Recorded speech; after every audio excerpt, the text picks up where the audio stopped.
Beyer to strike the last word. Mr. Chairman, thank you very much. I didn't intend to strike the last word, but my colleagues have been so eloquent and persuasive. But I find myself increasingly incredulous at the claims made by some of my friends on the other side. So just 5. So many statements have led with the end of the Afghanistan war. Let's remember that America is finally at peace for the first time in 20 years. We just managed the largest and most successful airlift in world history, and we've stopped wasting all the young lives of young men and young women and the resources of our people. I was at Dulles on Friday, where they're bringing in 5,000 Afghan refugees a day with professionalism, with compassion, with kindness. I'm very proud of what we've done. Number 2, our economy is strong. Our 2021 growth rate will be the fastest in decades. Personal incomes are surging.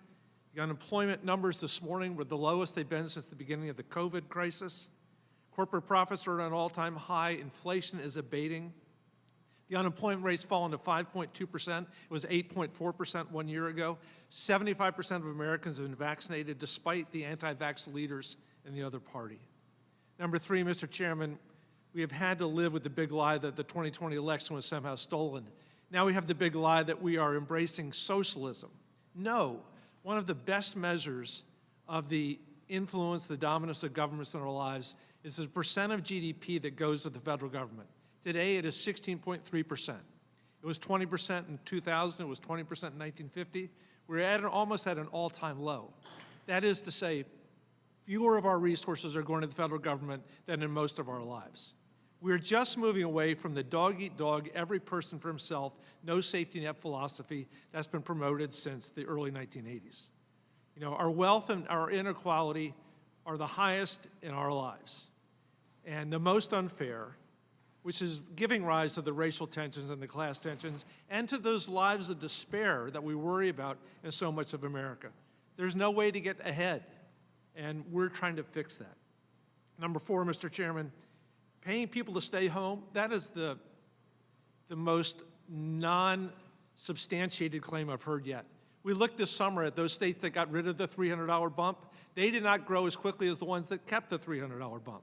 We got rid of the $300 bump a week ago. Let's see what difference that makes. The reason people are staying out of the workforce is because of COVID, because of the absence of childcare, because of the absence of paid leave, because we have not made it friendly for them to come back.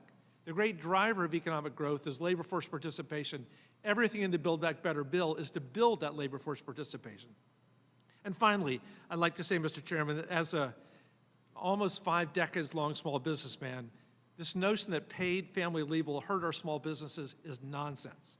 As a small business owner, when we had to deal with this, someone got cancer, heart disease, older parents in need, a kid was sick, either our folks would go without pay, which we couldn't let happen, or we would pay ourselves. It became a direct burden on our small business.